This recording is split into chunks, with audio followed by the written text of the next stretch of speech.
Muy bien, hermanos. Continuamos con la serie de predicaciones expositivas del Evangelio según Marcos. Pueden ubicarse allí en el capítulo 4, versículo 1, hasta el versículo 20. Yo quisiera introducir el sermón que vamos a predicar, que vamos a escuchar basándonos en esta porción de texto. Lo voy a introducir de una manera poco habitual, porque voy a hacer alusión, voy a traer a sus mentes las palabras que nosotros encontramos en el Evangelio según Juan. ¿Por qué? Porque durante el desarrollo, durante el estudio de esta porción de texto me pareció sumamente oportunas las palabras que Juan va a decir allí en el capítulo 1, en el versículo 11 específicamente. Ustedes recordarán que el capítulo 1 de Juan es ese glorioso capítulo donde se presenta a Cristo como el verbo, como el logos, como la palabra de Dios que se introduce en este mundo. El logos se hizo carne, el verbo se hizo carne, dice Juan. Pero él va a decir una particularidad de la vida del Señor, de su ministerio, en el versículo 11, y yo quisiera traer a memoria ese texto. Juan 1:11 va a decir: a lo suyo vino y los suyos no le recibieron. Mas a todos los que le recibieron, dice Juan, a los que creen en su nombre les dio potestad de ser hechos hijos de Dios, los cuales no son engendrados de sangre, ni de voluntad de carne, ni de voluntad de varón, sino de Dios. Y aquí viene el punto, hermanos.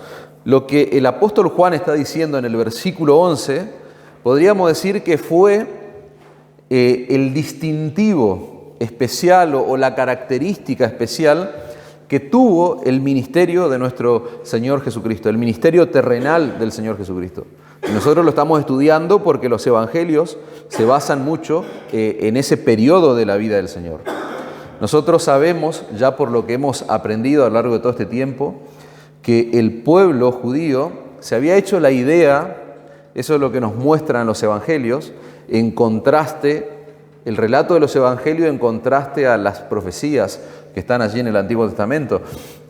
El pueblo de Israel se había hecho la idea de un libertador, de un Mesías, que los iba a librar a ellos, pero este Mesías iba a tener poder político, poder militar, iba a venir para librarlos de la opresión del imperio romano.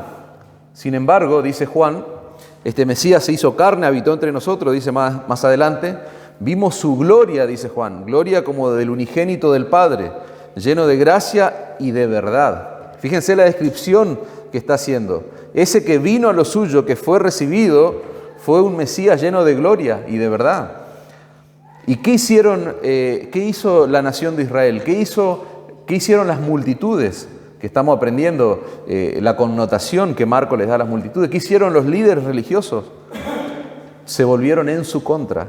¿Por qué? Porque él vino a los suyos y los suyos lo rechazaron, no le recibieron. Al punto de que cuando Pedro, allí en el principio de la iglesia, cuando desciende el Espíritu Santo sobre esos creyentes que están allí esperando la venida del Espíritu, hay una serie de acontecimientos extraordinarios que ocurren allí y Pedro se para y empieza a predicar y Pedro va a decir estas palabras en Hechos capítulo 3, versículo 13: el Dios de Abraham, de Isaac, de Jacob, el Dios de nuestros padres, ha glorificado a su Hijo Jesús. Y escuchen lo que hizo esa gente, esos judíos. Dice: a quienes vosotros entregaste y negaste delante de Pilato, cuando éste había resuelto ponerle en libertad.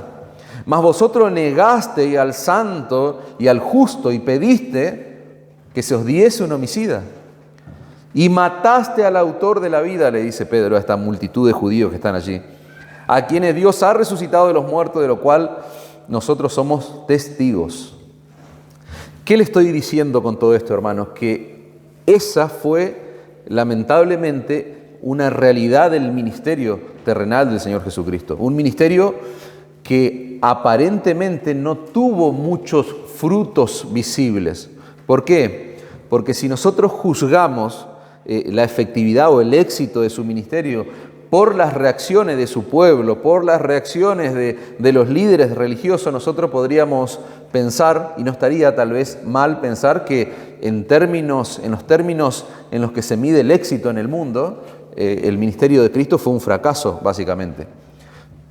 ¿Qué características vemos que rodearon el ministerio del Señor? Los líderes religiosos de Israel, los líderes religiosos de su propia nación, los que más conocían la Escritura, lo rechazaron, no creyeron en Él. hasta el punto de que la semana pasada veíamos, ellos fueron tan necios que querían desacreditar al Señor Jesucristo, diciendo que Él echaba, por ejemplo, fuera a los demonios por el poder de Satanás, porque estaba poseído nada más y nada menos que por el diablo, y vimos el terrible pecado, la terrible aberración que significaba eso. Las multitudes, dijimos, Marco le da una connotación sumamente negativa a las multitudes. ¿Por qué? Porque la gente iba detrás del Señor, se abalanzaba hacia Cristo, pero lo hacían por beneficio personal, no estaban detrás del Evangelio. Los verdaderos seguidores de Jesús, hermano, durante su ministerio terrenal, siempre fue un grupo reducido de gente. De hecho, la semana pasada, cuando estudiábamos, veíamos que Él está frente a la multitud, pero en un determinado momento cambia el escenario y Él ya se encuentra solo con su grupo ahí de gente, donde Él va a designar a estos 12 apóstoles. Pero los seguidores y los discípulos del Señor siempre se caracterizó por ser una minoría.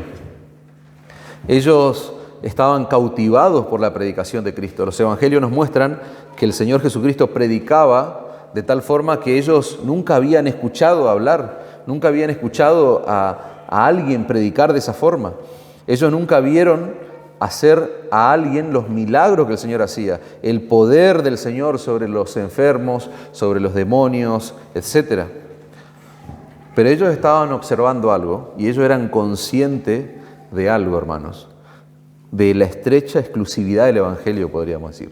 Ellos eran conscientes de que esto que ellos habían abrazado, a quien ellos estaban siguiendo, que si bien era popular, su fama estaba en aumento, pero veían también que como crecía la fama, crecía el rechazo, crecían los enemigos, crecían los opositores, al punto de que Lucas, el Evangelio de Lucas, va a mencionar algo curioso. El Señor está por las ciudades y las aldeas predicando y enseñando la palabra de Dios, y en Lucas capítulo 13, versículo 23, se le va a acercar un discípulo, no sabemos quién es, pero es un seguidor del Señor, y fíjense la pregunta que le va a hacer, una pregunta sumamente interesante. ¿Son pocos, Señor, son pocos los que se salvan?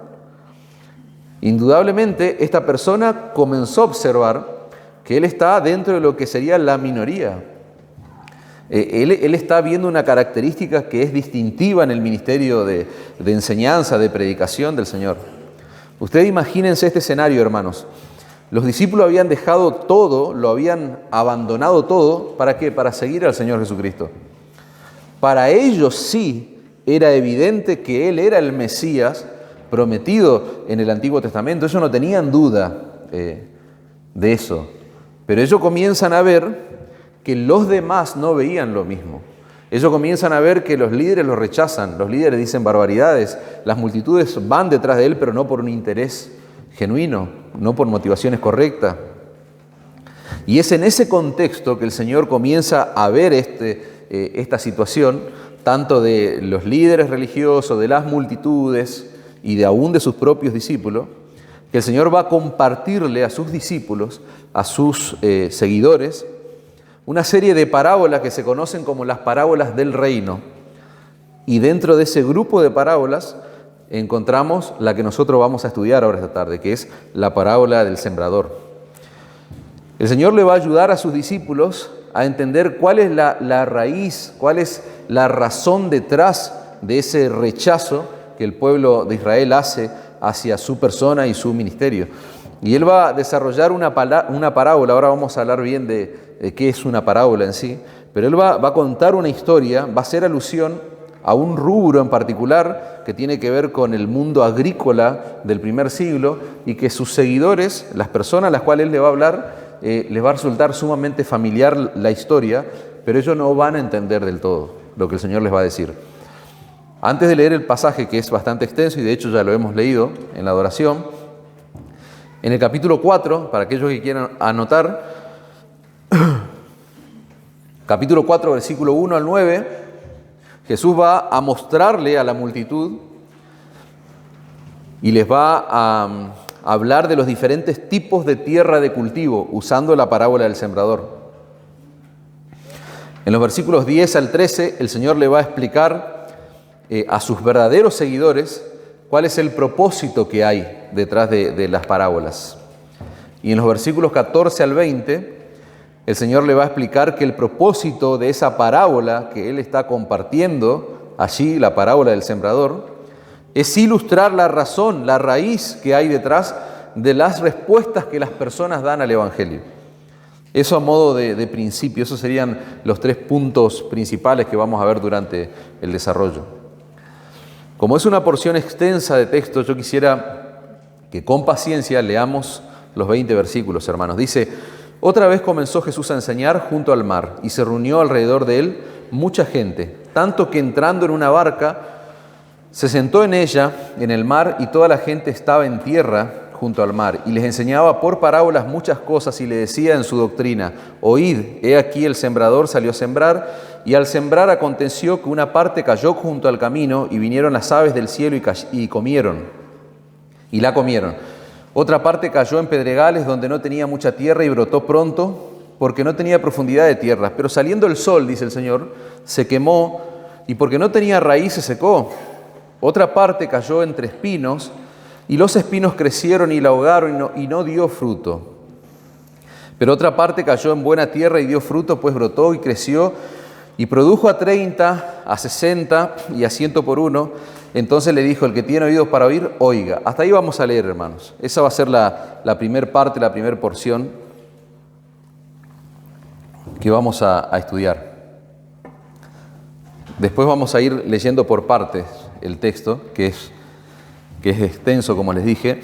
Pero fíjense el primer desarrollo que el Señor hace. Si nosotros observamos el pasaje paralelo de Mateo capítulo 13, lo pueden encontrar allí en Mateo capítulo 13, versículo 1 al 23. Es solo una referencia, no hace falta que lo lean.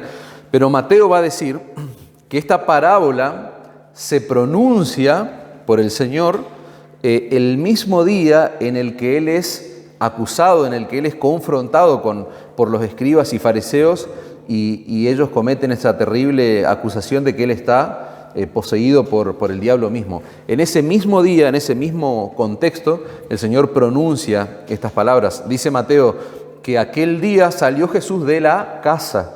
Ustedes recordarán que el Señor se encuentra en un lugar enseñando y la familia lo está buscando, y Él dice: estos son mis familiares, mis padres, mis hermanos, los que hacen la voluntad de mi Padre.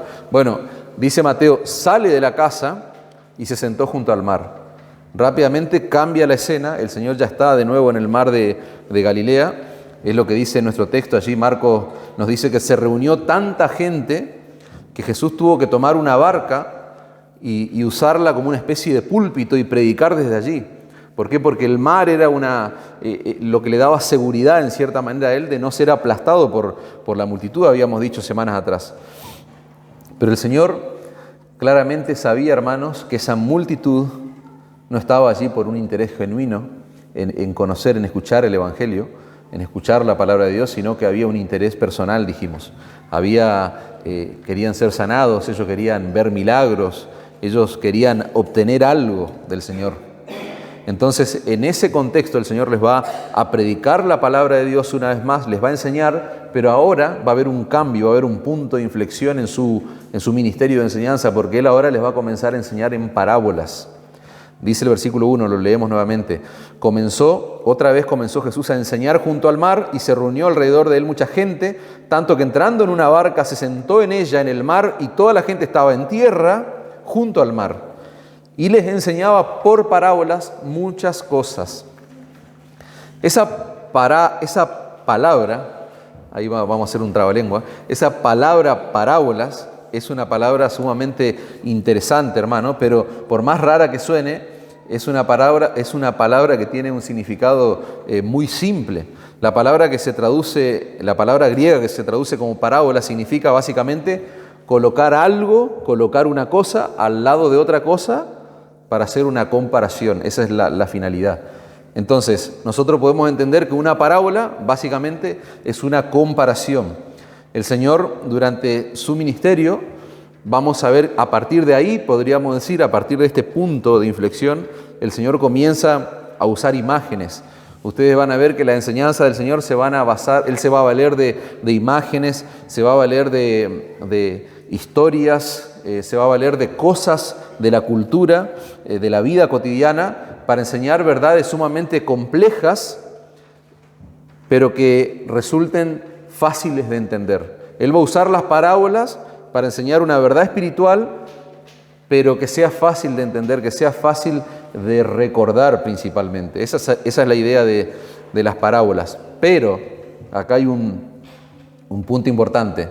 Las parábolas también tienen una particularidad que nosotros la vamos a ver a lo largo y a lo ancho de nuestro texto.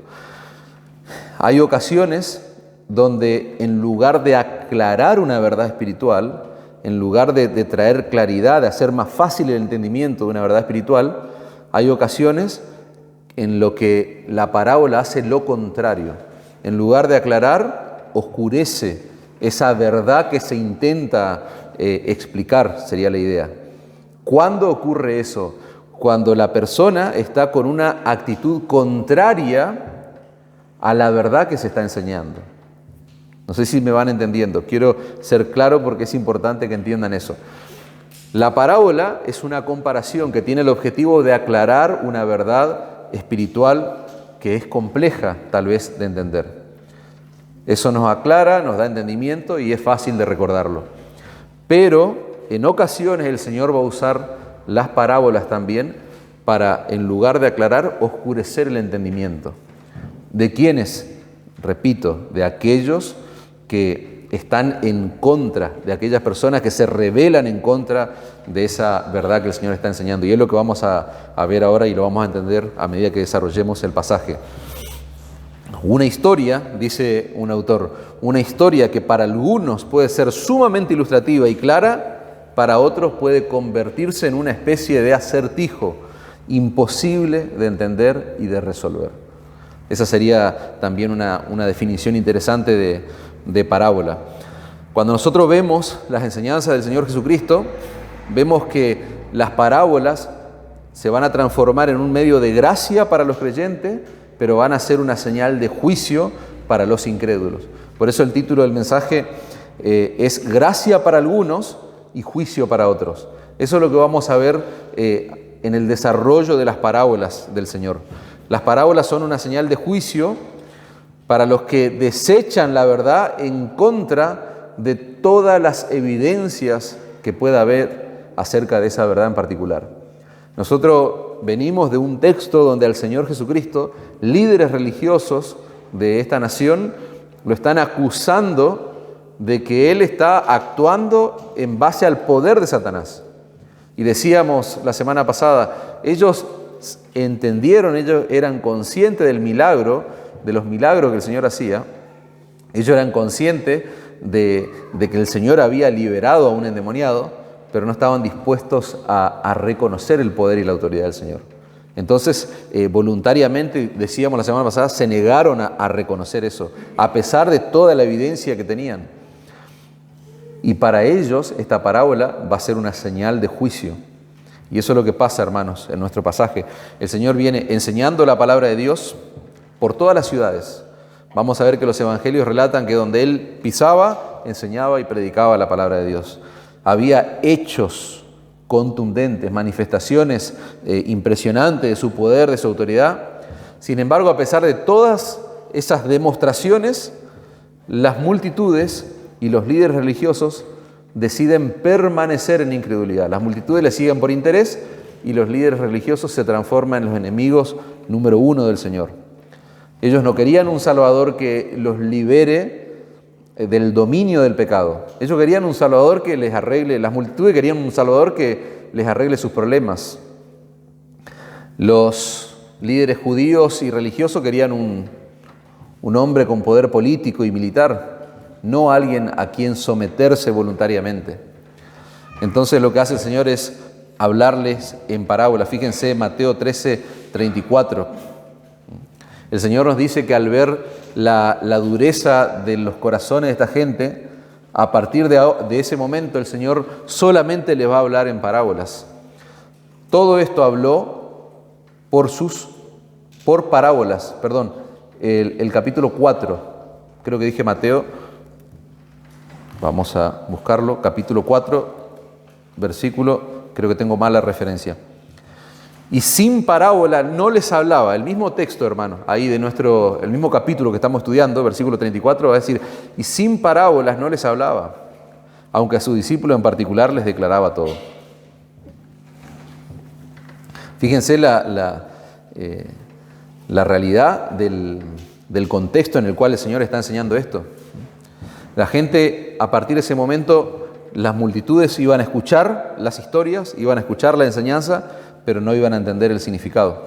Versículo 3 de nuestro pasaje dice Marcos 4, versículo 3, oíd.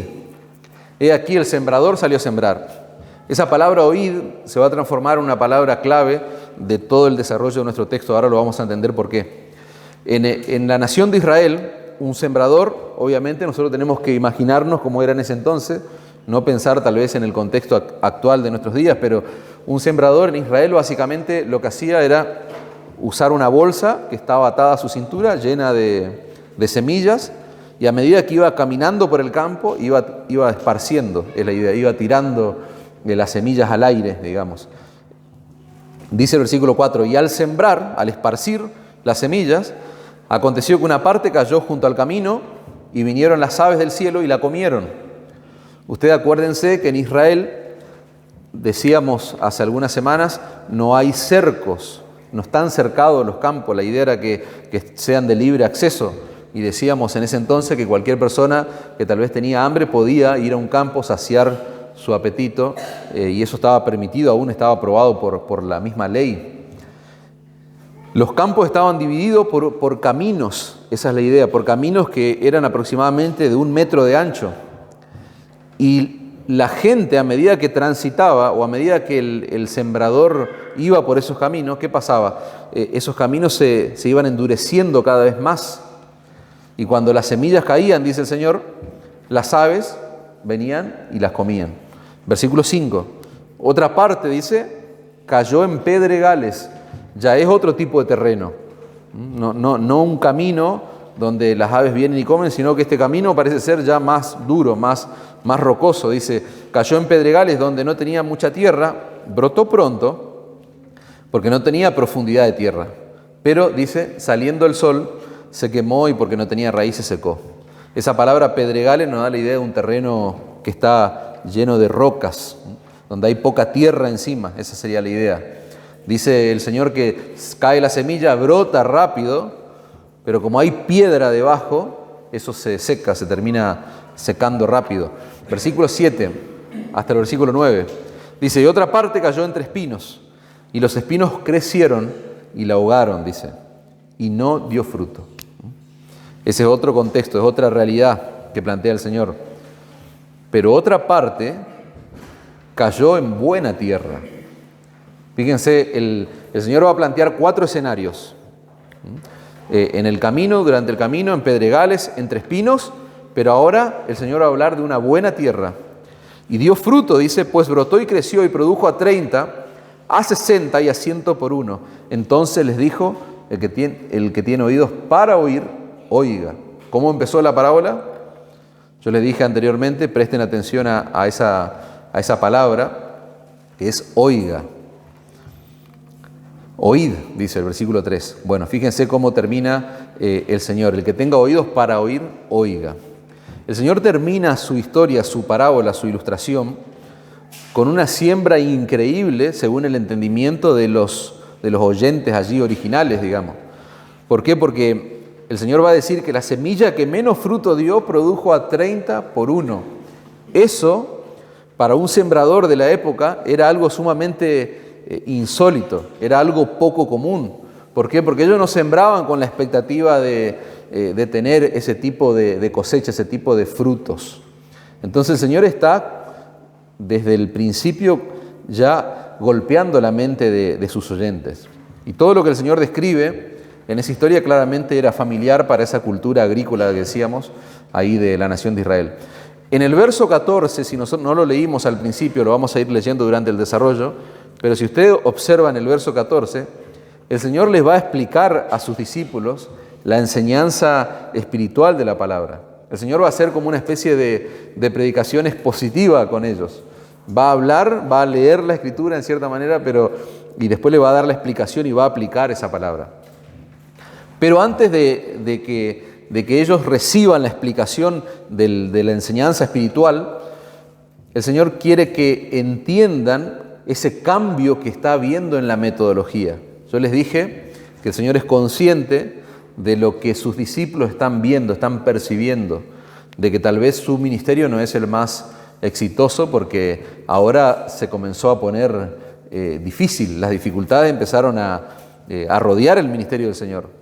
Entonces, antes de explicar la parábola, el Señor les va a explicar acerca de su cambio en la metodología. Va a decir, bueno, lo leímos antes, sin parábola ya no les hablaba más, o sea que ellos van a identificar claramente un cambio allí. Fíjense el versículo 10, el diálogo que tiene con sus discípulos. Cuando estuvo solo, los que estaban cerca de él, con los 12 le preguntaron sobre la parábola. En el versículo 1 dice que había una gran multitud, dijimos. La multitud lo rodeó al Señor, él se tuvo que ir al mar, dijimos, pero ahora el Señor ya no está frente a una multitud. Fíjense cómo cambia rápidamente el escenario en el versículo 10. Ahora el Señor está solo con sus discípulos. Podríamos incluir allí a los 12 y a los otros seguidores fieles del Señor. Y es a esa gente a los cuales el Señor les va a explicar el significado espiritual de esta historia, de esta parábola. Versículo 11, y les dijo, a vosotros os es dado saber el misterio del reino de Dios. A vosotros os es dado saber el misterio del reino de Dios. La palabra misterio es una palabra interesante allí para marcarla. Un misterio en el Nuevo Testamento es una verdad que solamente puede ser conocida solo si Dios la revela. Nosotros tenemos un entendimiento de misterio como algo que no puede ser revelado, que no se puede resolver, misterio sin resolver. Creo que había una serie o un programa en el pasado. Pero ese no es el significado bíblico de la palabra misterio. Cuando en el Nuevo Testamento encontramos la palabra misterio, estamos hablando de una verdad que solamente se va a revelar si Dios lo hace, a través de la revelación de Dios. Y lo que el Señor le está diciendo es que las enseñanzas del reino, acuérdense que estamos abriendo, dijimos, un marco donde el Señor va a empezar a hablar de las parábolas del reino, y esta es una de ellas. Y lo que el Señor le dice a sus discípulos es que las enseñanzas del reino estaban únicamente para aquellos que son parte del reino. Las enseñanzas del reino de Dios van a ser únicamente para aquellos que son parte del reino de Dios, para aquellos que sí se sometieron a su poder, a su voluntad, gozosamente, a su autoridad gozosamente.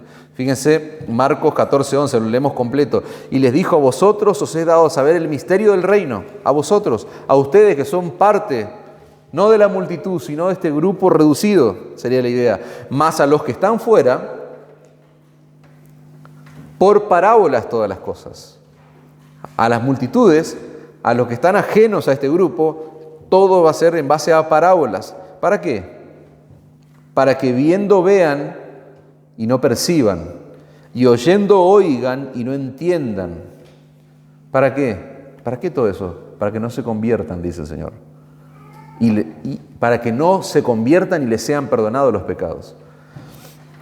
Ese, hermanos, podríamos decir que es uno de los versículos más fuertes, más duros de toda la Escritura.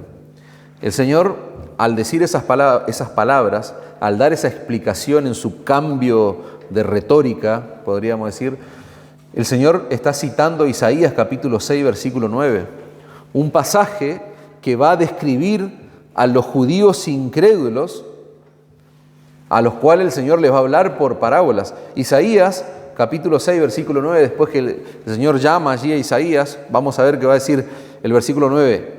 Fíjense lo que le dice el Señor. Anda y dile a este pueblo lo siguiente. Por más que escuchen, estoy leyendo Nueva Traducción Viviente. Por más que escuchen, no entenderán. Por más que miren, no comprenderán.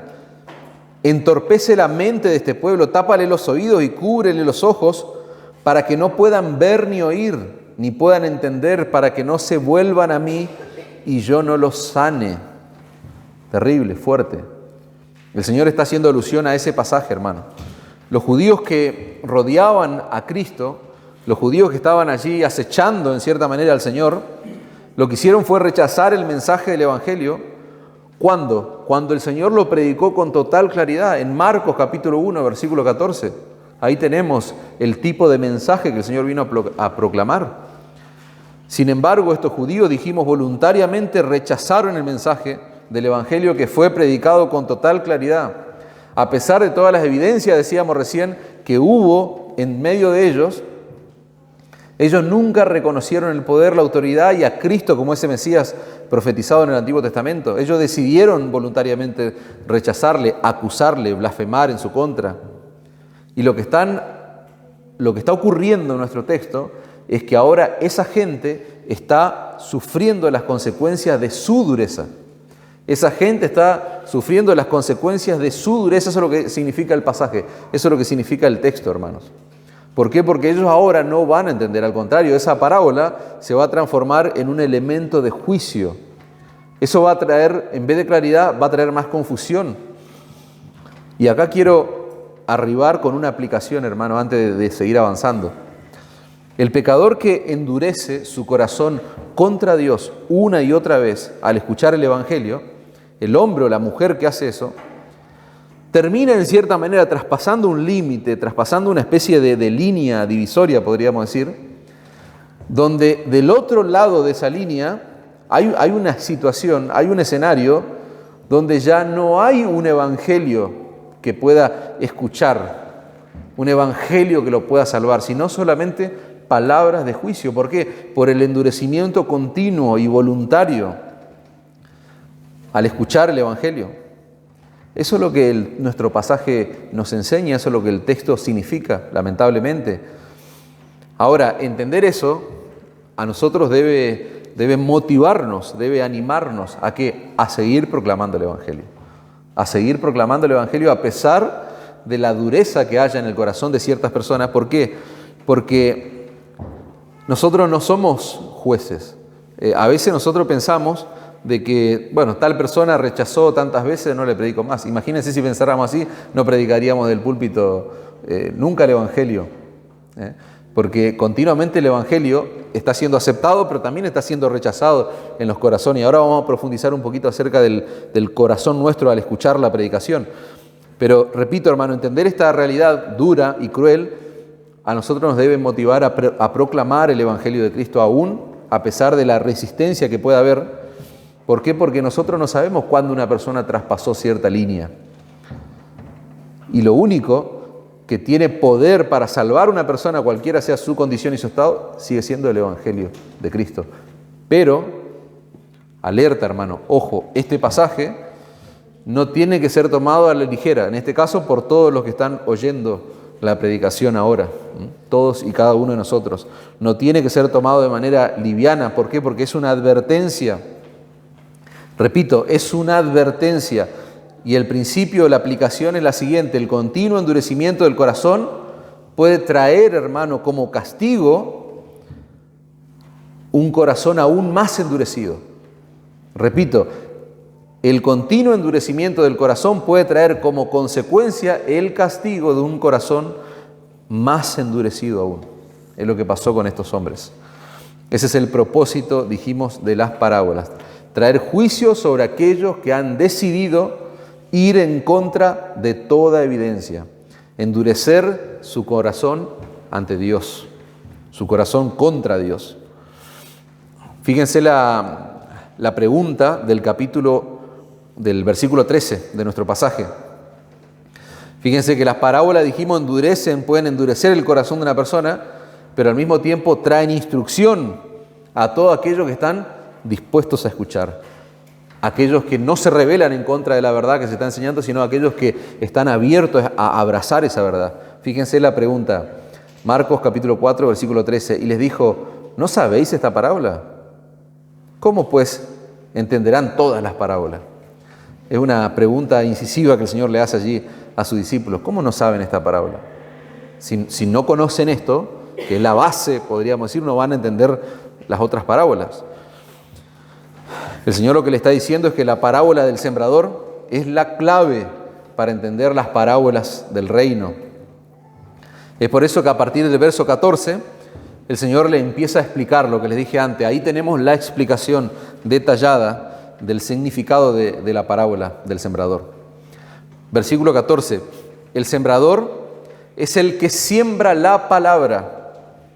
Ahí el Señor ya va directo. El sembrador es el que siembra la palabra de Dios. El Señor Jesucristo está hablando de cómo trabaja la predicación de la palabra en su reino, en el avance de su reino aquí en esta tierra. Y fíjense que esa simple declaración, el versículo 14, es un versículo sumamente breve, corto, pero que tiene una connotación, hermanos, sumamente importante para nosotros. Esa simple declaración del verso 14, no solo vemos que el sembrador es todo aquel que siembra la palabra de Dios, y eso no tenemos que limitarlo a un pastor, a un predicador, no. Todos los creyentes, los genuinos creyentes, que continuamente están en este mundo proclamando a Cristo, predicando a Cristo y este crucificado.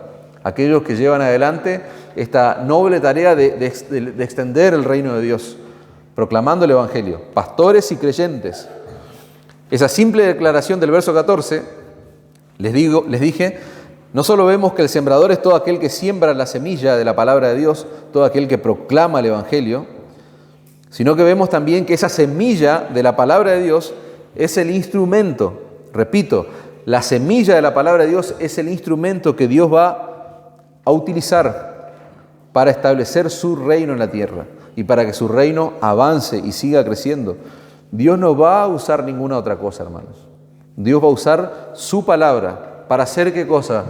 Para hacer que los pecadores vengan a Cristo en arrepentimiento y fe, para hacer que las personas se sometan voluntaria y les dije antes, de manera voluntaria, de manera gozosa a su autoridad, que era justamente lo que la oposición que él había encontrado.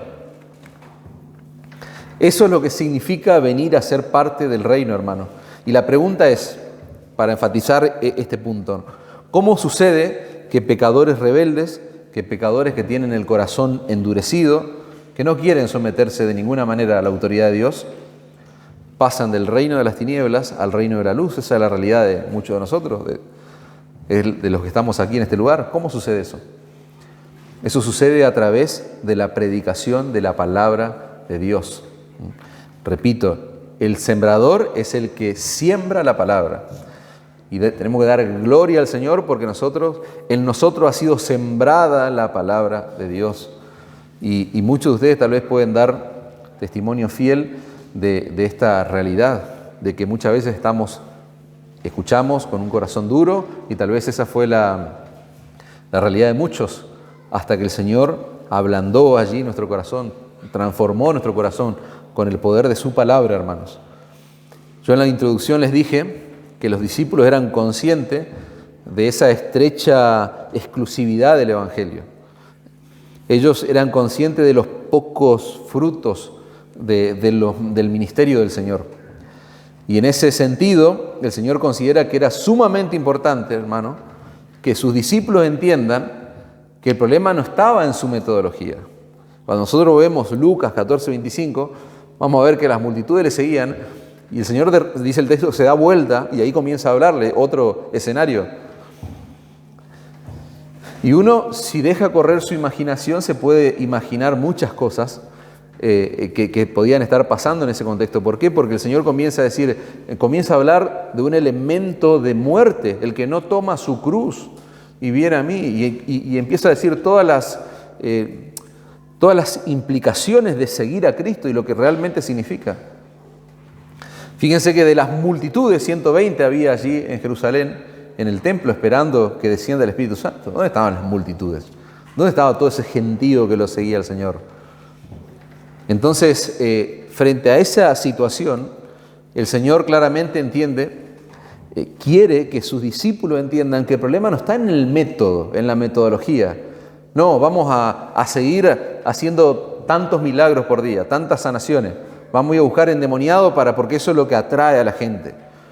Vamos a seguir resolviendo los problemas de las personas, como que usemos esa metodología. El Señor cambia la metodología en cierta manera. Comienza hace un cambio radical en su ministerio, en su enseñanza. Es importante, hermano, que los discípulos entiendan en ese momento que el problema no estaba en el tipo de semilla, que el sembrador sale a sembrar. Eso es lo que el Señor está diciendo. El problema está en el corazón. Ese es el problema.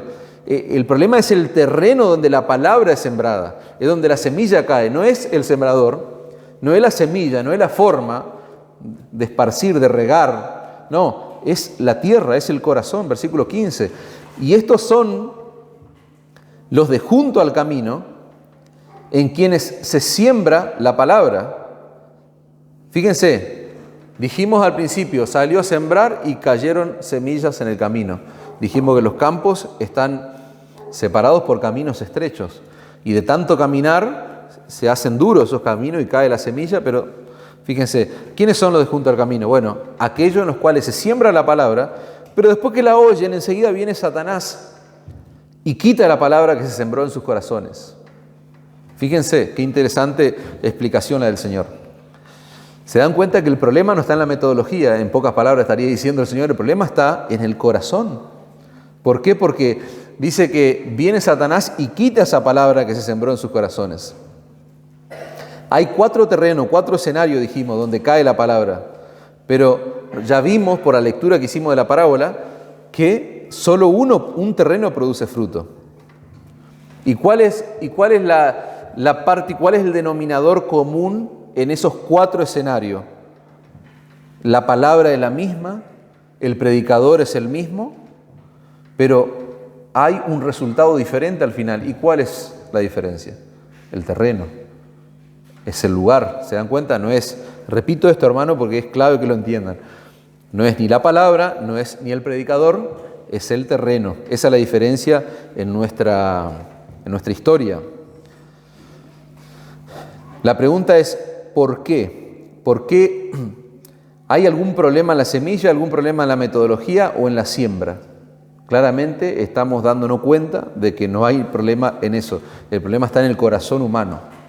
Si nosotros no entendemos esto, hermano, y acá abajo otra aplicación, si nosotros no entendemos algo tan simple pero tan profundo como la parábola del sembrador, es muy probable que nosotros terminemos como iglesia adaptando el mensaje del Evangelio y pensando que tal vez el problema está en la semilla, pensando que el problema está en el método de siembra, pensando que el problema tal vez está en el sembrador, en el predicador que siembra la palabra de Dios.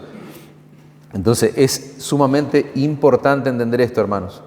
¿Por qué? Porque si no, podemos llegar a pensar que necesitamos mejores técnicas para sembrar la palabra, mejores técnicas para proclamar el Evangelio. Tal vez como lo estamos haciendo ahora, de esta forma, de esta manera, no sea lo más óptimo. ¿Por qué? Porque parece ser que no estamos teniendo los resultados que estamos esperando. Yo no sé si ustedes van memorizando esta parábola y van aplicando este texto en sus mentes. Es tremendo. Si nosotros no entendemos verdades tan profundas como esta, podemos terminar haciendo cualquier cosa en la iglesia de Cristo. Podemos terminar adaptando el mensaje del Evangelio. ¿Para qué? Para hacerlo más digerible, para hacerlo más atractivo, más entretenido para la gente. Que las personas no se escandalicen con ciertas palabras que se pueden usar desde el púlpito, palabras fuertes, palabras difíciles de procesar. Y un evangelio adaptado, hermanos, un evangelio que está corregido, entre comillas, es un evangelio que está corrompido, dejó de ser el evangelio. Eso es importante entenderlo, hermanos. Lamentablemente es lo que está pasando en muchos contextos evangélicos de nuestros días, es lo que está pasando en muchas iglesias. Escuchaba hace una semana atrás a un líder religioso ahí de una iglesia evangélica que enseñaba acerca de me llamó la atención esto, que lo memoricé y lo tomé nota, porque dice: las iglesias deben buscar las formas de conectar con la cultura para alcanzar a los perdidos. Ahora está de moda eso es marketing, hermanos. ¿Me entendés? Eso de buscar formas, métodos para conectar con la cultura, porque de esa manera vamos a llegar más a los perdidos. ¿Qué es lo que hacen las iglesias, lamentablemente, en nuestros días? Introducen estilos musicales que a la gente atrae, porque cantar de repente himnos o canciones con contenido teológico aburre. Eso no atrae personas, menos a la gente joven. Incorporan prácticas que son más payasescas que otra cosa, todo para atraer a las personas. Y la triste realidad, cuando vos entrás en el cambio de metodología para atraer a las multitudes son como las multitudes del texto de la Escritura. O sea, tienen una connotación negativa. ¿En qué sentido? No van detrás del interés real por el Evangelio, van para ser entretenidos y después tenés que seguir entreteniéndolos para mantenerlos.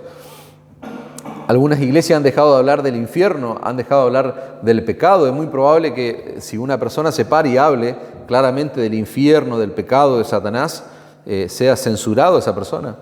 No se habla de manera clara del arrepentimiento. Y fíjense lo que tiene que producir la predicación bíblica. En realidad no lo produce el hombre, sino lo produce el Espíritu de Dios, pero a través de una predicación bíblica cristocéntrica, que es arrepentimiento y fe, hermanos. Y todo con la finalidad de que las personas se sientan a gusto, se sientan cómodas en la iglesia.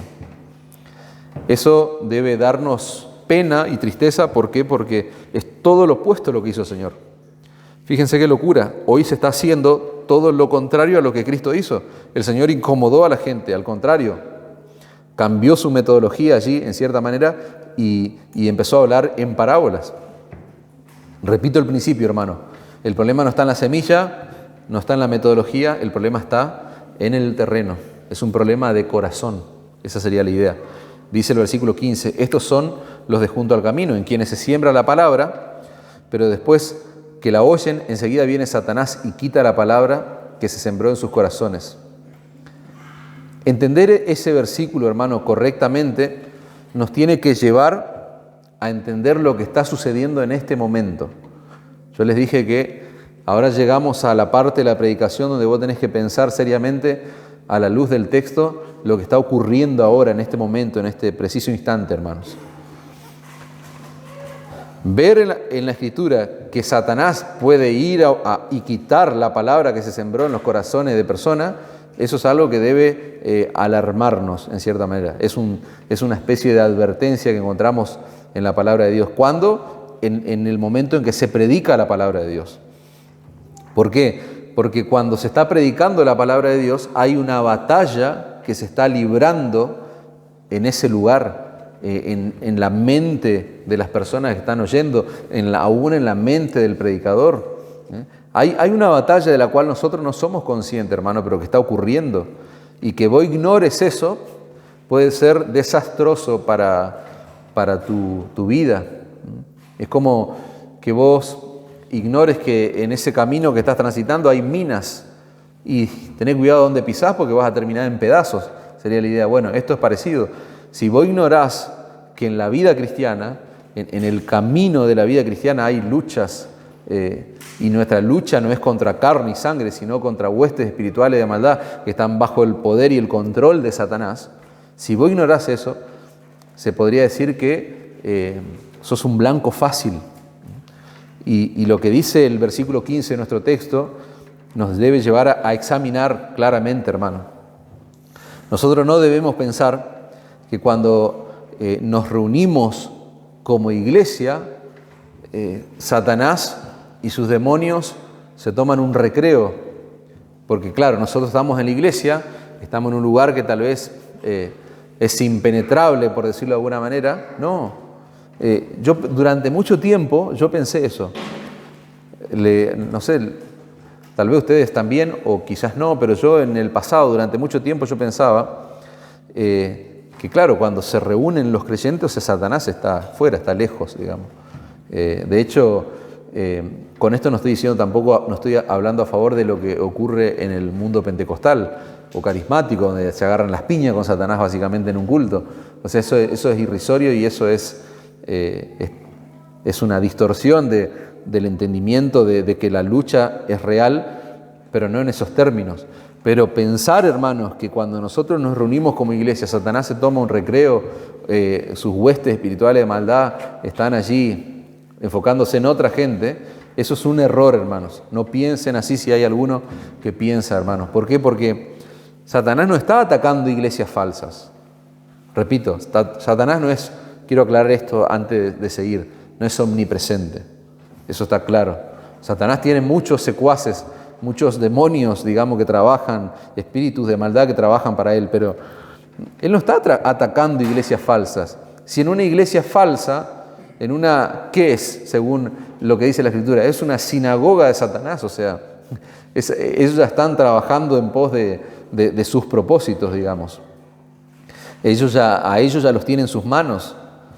Satanás ataca con sus huestes espirituales de maldad a aquellas iglesias verdaderas de Cristo. ¿Por qué? Porque uno de sus trabajos es arrebatar la palabra que se predica de esos corazones. El problema no es la semilla, no es el método, no es el predicador, es el corazón, decíamos, es la tierra. Bueno, el Señor está diciendo que Satanás arrebata de algunos corazones la palabra. ¿Cuándo? Cuando la palabra de Dios está siendo predicada, cuando la palabra de Dios está siendo proclamada, vos tenés que saber que hay una batalla. Satanás y sus demonios tienen sus ojos puestos en todo lugar, hermano, donde el Evangelio está siendo predicado con fidelidad. Ahí está el foco de atención, el foco de ataque. Donde el Evangelio se predica con fidelidad, ahí ese lugar, esa iglesia, esa comunidad va a estar bajo ataque espiritual. El diablo busca corazones endurecidos, hermanos. ¿Para qué? Para arrebatar de inmediato la palabra que escuchan. Esa sería la idea. Eso es lo que hace Satanás. ¿Y por qué hace Satanás eso? Y vos tenés que ser consciente de esto. ¿Por qué? Porque Satanás aborrece la palabra predicada, hermanos. Satanás aborrece la palabra de Dios. ¿Por qué? Porque él sabe, él es consciente del poder de esa palabra obrando en el corazón del hombre, hermano. Por eso el Señor dice que en algunos casos Él arrebata, Él está vigilante allí, viendo a ver cuáles son esos corazones endurecidos. Por eso repito, guarda, hermanos, con endurecer continuamente el corazón. ¿Por qué? Decíamos antes en la aplicación anterior, podemos caer en un terreno, en un escenario donde recibamos el castigo de tener un corazón aún más endurecido, donde no germine la palabra de Dios y Satanás arrebate eso. Dice un autor, este tipo de tierra habla de personas que escuchan la palabra predicada, ahí lo que estamos hablando del terreno, allí del versículo 15, pero ellos no tienen la disposición de escuchar lo que Dios tiene que decirle, y cada vez que se sienten convictos de pecado, ellos tienen un mecanismo de defensa. Y tan pronto termina el mensaje, dice, Satanás se encarga de que olviden por completo todo lo que escucharon. Dice, tienen un corazón endurecido, nada los mueve, ni los terrores del juicio de Dios, ni la dulzura de la gracia en la persona de Cristo. Terrible. Dios nos guarde, hermano, de que haya gente con este tipo de corazón en medio nuestro. Versículo 16. Fíjense que ahora el Señor va a hablar de un corazón no endurecido, sino un corazón superficial. Dice, estos son asimismo los que fueron sembrados en pedregales, los que cuando han oído la palabra, al momento la reciben con gozo. Fíjense que es distinto el escenario. Acá ya hay como una recepción aparentemente buena, positiva de la palabra. Esta gente escucha la palabra. Al principio parece que dan la impresión de que algo sucedió o está sucediendo en ellos. Aparentemente están respondiendo a la predicación del Evangelio. ¿Por qué? Porque dice el texto que reciben la palabra con gozo.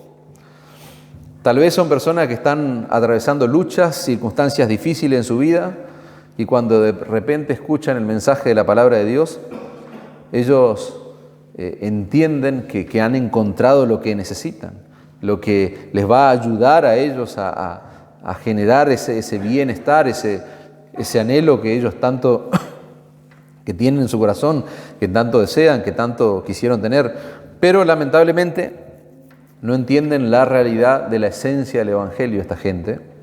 ¿Por qué? Porque ellos no entienden el precio que hay que pagar para seguir a Cristo. Eso es lo que pasa con aquellos donde la palabra se siembra y la reciben con un gozo aparente, los de los pedregales. Fíjense lo que dice el verso 17. No tienen raíz, ¿se acuerdan? Es un terreno que se caracteriza por una estructura rocosa. Hay tierra arriba, pero abajo es piedra. Entonces, la semilla no puede hacer raíz, sino que es de corta duración, dice el texto. Porque cuando viene la tribulación, cuando viene la persecución por causa de la palabra, tropiezan, se quema, se va, desaparece.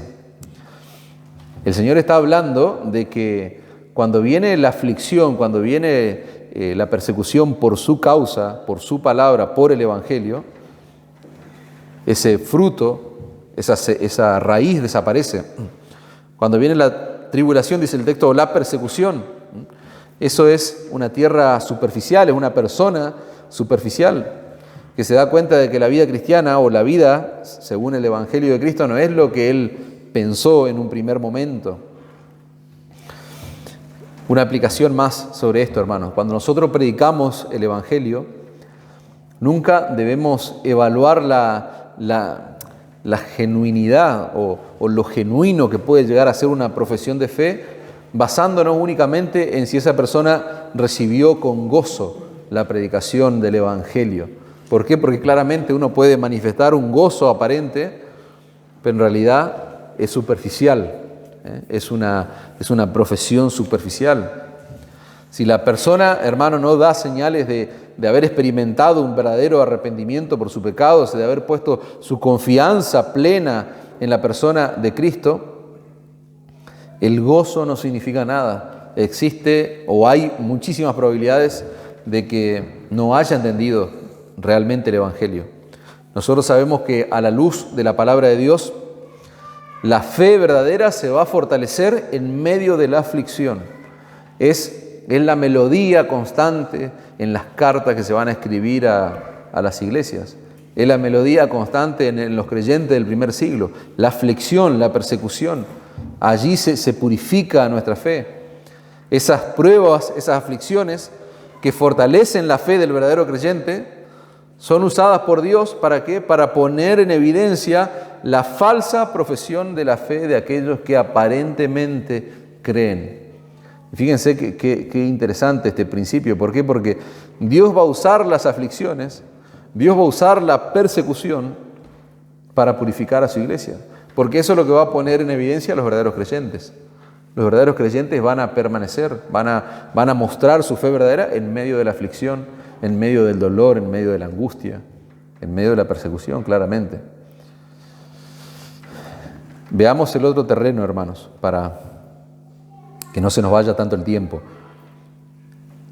Versículo 18.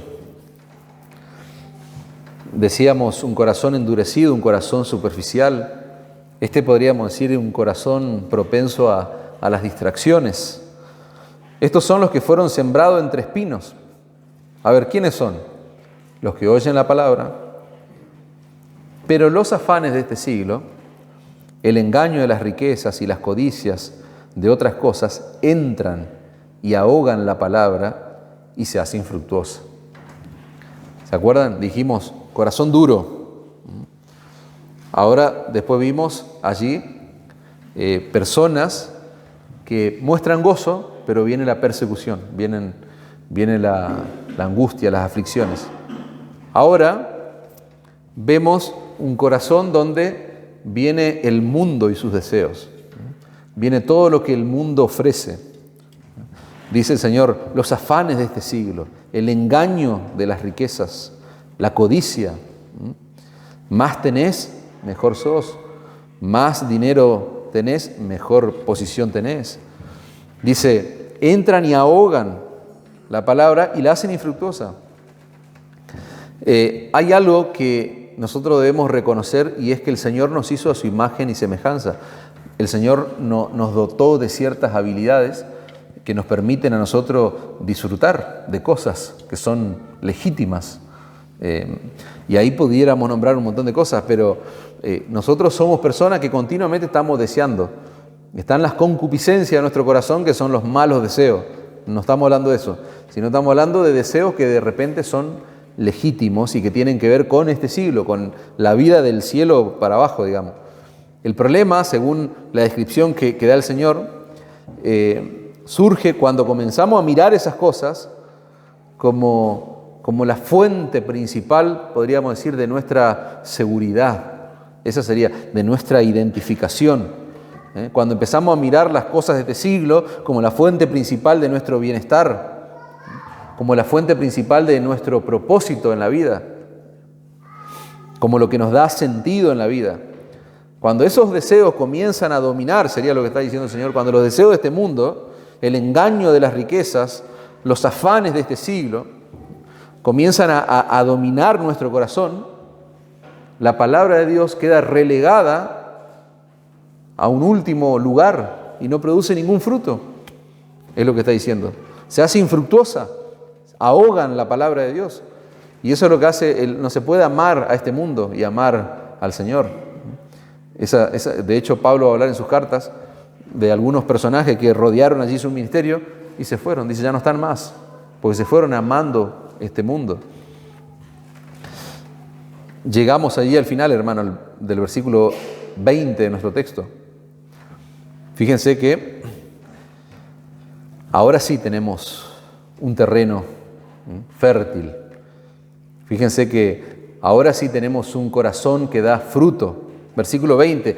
Y estos son los que fueron sembrados en buena tierra, los que oyen la palabra y la reciben y dan fruto a 30, a 60 y a 100 por uno. Hay palabras, hermanos, que son clave allí. Si ustedes observan, todos los escenarios, todos los corazones, todos los tipos de personas oyeron la palabra. Todos oyeron. La palabra clave es oiga, yo les decía hoy, oíd. Los que oyeron la palabra, pero esta gente dice que oyó la palabra y la recibió y tuvo fruto. Fíjense la secuencia: escuchar la palabra, recibir la palabra y dar fruto. Esa sería la idea. Hay una secuencia que está intencional allí en el texto. Esas son las personas que no tienen un corazón endurecido. Esas son las personas que no se amedrentan por las aflicciones, por la persecución. Esas son las personas que no aman este mundo. Esas son las personas que tienen un corazón humilde, que tienen en su conciencia, son conscientes, hermano, de la profunda necesidad que tienen de la gracia de Dios, de cuánto necesitan la palabra de Dios. Estas personas escuchan la palabra de Dios con expectativas, porque ellos saben que necesitan oír la palabra. Ellos saben que Dios tiene algo para decirles a la luz de las Escrituras. Esas personas no vienen a la iglesia a escuchar a un hombre, sino que vienen a escuchar al predicador y demandan la palabra de Dios. Estas personas no vienen a evaluar al predicador. Estas personas dejan que la predicación de las Escrituras los evalúe a ellos. Es lo que decíamos antes y alguna vez hablábamos de ese doble mensaje en nuestra mente. ¿Se acuerdan? Cuando estoy escuchando la predicación, estoy escuchando el mensaje que está siendo predicado, pero hay un mensaje paralelo que muchas veces nuestra mente está elaborando. Bueno, me encanta eso, hermano, ese principio. No evalúo la predicación, sino que la predicación me está evaluando a mí en el momento en que estoy escuchando. Dice un autor, hay una diferencia entre evaluar al predicador y dejarse evaluar por la Biblia. ¿Por qué? Porque la Biblia es ese espejo que nosotros necesitamos exponernos. Ustedes se miraron al espejo antes de venir, estoy seguro. Se miraron para peinarse, para acomodarse y venir arreglados. Bueno, la idea es la misma. Nosotros necesitamos arreglarnos, estamos siendo transformados y necesitamos ir al espejo de la palabra de Dios, hermanos. Estas personas que reciben la palabra, que escuchan, que reciben y que dan fruto, ellos saben que la palabra de Dios es viva y eficaz y es más cortante que toda espada de dos filos, como dice allí el autor de los Hebreos en el capítulo 4, versículo 12. Son personas que tienen un corazón preparado para escuchar con atención. Ellos reciben la palabra, dice el texto. Ellos ven en las Escrituras un tesoro incalculable, hermano. Por eso es que lo atesoran, valga la redundancia, en sus corazones. Y esa palabra tiene fruto. Ellos ven, repito, la palabra de Dios como un tesoro. ¿Y qué ocurre cuando con estas personas comienzan a fructificar, dan fruto a 30, a 60 y a 100 por uno? El Señor está dándoles, yo les decía antes, los sembradores de esa época están siendo sorprendidos. ¿Por qué? Porque el Señor está hablando de algo que es insólito, de algo que es inaudito para la época, algo que supera cualquier expectativa. Bueno, y eso es lo que pasa con un verdadero creyente, que ama la palabra, su vida da frutos, hay cambios radicales, dan frutos de arrepentimiento, ellos dan fruto de ver su pecado con los ojos de Dios. Ellos no toman el pecado a la ligera, no, al contrario, ellos odian ahora empezaron a odiar lo que antes amaban, esa es la idea. Ellos ven a Cristo como un tesoro de gran valor, incalculable valor, hermano. Repito lo que dije antes, lo que hace la diferencia, hermano, vuelvo al principio de todo, lo que hace la diferencia no es la semilla, lo que hace la diferencia no es el estilo del sembrador, sino que es el terreno, escuchen esto, el terreno en el que esa palabra es sembrada, es el corazón lo que hace la diferencia. Pero antes de cerrar nuestro texto, hermanos, yo quisiera que veamos una especie de complejidad que presenta a la mente nuestra esta parábola, esta enseñanza. ¿Por qué? Porque nosotros sabemos que de fábrica nosotros nacemos con un corazón que rechaza la palabra de Dios. No hay justo ni a uno, no hay quien entienda. El hombre en su estado natural, nosotros sabemos que detesta la palabra de Dios, está indispuesto ¿para qué? Para que la semilla de la palabra de Dios penetre y haga su fruto. ¿Qué significa esto? Que cuando vos escuchás, para no tener legalistas entre nosotros y tener verdaderos creyentes entre nosotros, cuando vos escuchás esta descripción, esta explicación de la enseñanza de esta última tierra, ningún creyente tiene que pensar que antes de conocer a Cristo, vos tenías un corazón fértil para la palabra de Dios, un corazón tierno. No, nosotros llegamos al Evangelio, hermanos, en una de esas tres formas, descripciones que nosotros hicimos. Con un corazón endurecido, un corazón distraído, un corazón superficial, hasta que Dios hizo la diferencia. Dios transformó ese corazón duro de piedra en un corazón fértil para que germine su palabra. Es Él el que hace la diferencia, hermano. Esa es una aclaración sumamente importante. Fíjense lo que dice Ezequiel capítulo 36, versículo 25. Le voy a animar a que busquen. Busquen conmigo Ezequiel capítulo 36, versículo 25.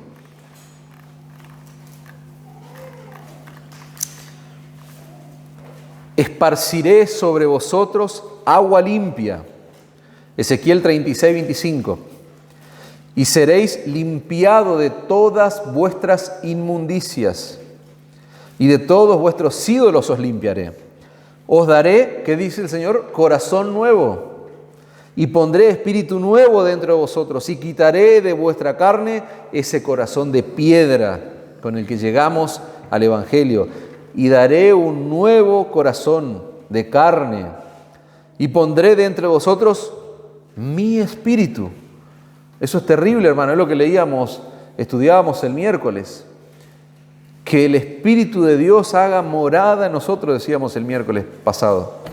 Eso es algo que nos humilla terriblemente. ¿Cómo puede ser que Dios more en pecadores como nosotros? Sin embargo, es lo que el Señor dice allí en su palabra: pondré dentro de vosotros mi espíritu y haré que anden en mis estatutos y guarden mis preceptos y los pongáis por obra. ¿Qué significa esto? Que si vos amás hoy a Dios, si vos amás la palabra de Dios, si de pronto Cristo es un tesoro incalculable, eso no tiene que ver con vos. Eso tiene que ver con la obra que hace el Señor a través de su Santo Espíritu en nuestros corazones. No tiene que ver con, no hay nada bueno en nosotros. No podemos jactarnos de que ahora amamos a Cristo, hermano. Fue Dios el que cambió radicalmente nuestro corazón para que nosotros podamos recibir la palabra. O sea, esto me humilla a mí y me lleva a agradecer a Dios de que Él no endureció aún más mi corazón para que ni siquiera haya un evangelio que me salve. No, el Señor al contrario nos dio un corazón de carne, dice el texto. ¿Para qué? Para que fructifique la palabra. La pregunta, para arribarnos ya al final del mensaje y a modo de conclusión, hermanos. ¿De quién es la responsabilidad de que la palabra dé frutos, fructifique? Y esta es una aclaración importante que me gustaría hacerla antes de terminar el texto, hermano. La respuesta está en el versículo 9, hermanos. Marcos capítulo 4, versículo 9 dice: entonces le dijo, el que tiene oídos para oír, oiga. Oiga. Presten atención acá, hermano. El que tiene oído para oír, oiga. En todo este capítulo que nosotros vamos a estudiar y vamos a continuar estudiándolo después en los domingos siguientes, hay un énfasis sumamente evidente, hermanos. Se ve en las páginas, en los textos que vamos a estudiar, en la responsabilidad que nosotros tenemos de poner atención a la palabra que está siendo predicada. El que tenga oídos para oír, oiga. ¿De quién es la responsabilidad de que la palabra dé fruto? Tuya. El Señor ya, dijimos, nos dio un nuevo corazón. Nosotros estamos exponiendo nuestra vida a la predicación de su palabra. Amamos la palabra de Dios, amamos a Cristo, amamos el mensaje de la cruz. Muy bien, perfecto. Ahora, nosotros vamos a descubrir que hay un énfasis en el texto, que es la responsabilidad que vos y yo tenemos de poner atención a la palabra predicada. Versículo 3, oíd. ¿Por qué tenemos que oír? Porque el sembrador salió a sembrar. Versículo 9, el que tenga oídos para oír, oiga, el que leímos recién. El versículo 23 de nuestro capítulo, si alguno tiene oídos para oír, oiga. Ese es un énfasis que es intencional en el texto bíblico. No está para decorar nada más el pasaje, no, hermanos. En toda la parábola del sembrador, y repito este principio, hermano, en cada uno de los terrenos, en toda la parábola, vos vas a ver y marcás siempre estas cosas, esos patrones que vos encontrás. ¿Qué vas a ver? Estos son los que oyen la palabra. Pero, vieron que siempre decimos los peros gloriosos que encontramos en la Escritura. Bueno, en esta parábola hay peros, pero hay un solo pero glorioso. Los otros son tristes. ¿Por qué? Porque estos son los que oyen la palabra, pero pasa esto. Estos son los que oyen la palabra, pero esto. Salvo el último caso, el último grupo, digamos. Todos oyeron la misma palabra expuesta por el mismo predicador, hermano, pero solo pocos recibieron la palabra y la pusieron por obra. Pocos recibieron la palabra y esa palabra tuvo fruto en ellos. Una pregunta. ¿Eso quiere decir que esa gente en la cual hubo fruto, los del cuarto escenario, podríamos decir, el cuarto terreno, eran mejores que los otros? ¿Eran mejores esa gente que los otros que no dieron fruto? Por supuesto que no, hermanos. Si Dios no hubiese obrado en los corazones de eso que dio fruto, hubiesen reaccionado como los otros terrenos. Pero hay una responsabilidad. Si vos te considerás a vos mismo como un hombre, una mujer donde hay un corazón fértil, vos tenés la responsabilidad de fructificar, de dar fruto. Amén. Otro principio, hermano. El Dios que transforma los corazones ha prometido obrar por medio de la predicación de la palabra en la vida de aquellos que escuchan con atención y la ponen por obra, hermano. Dios es soberano. Dijimos, no es del que quiere, sino de quien Él quiere. Ahora, cuando Dios en su soberanía determinó darte un nuevo corazón, vos sos responsable de que dé fruto, de que traiga fruto a tu vida. Amén.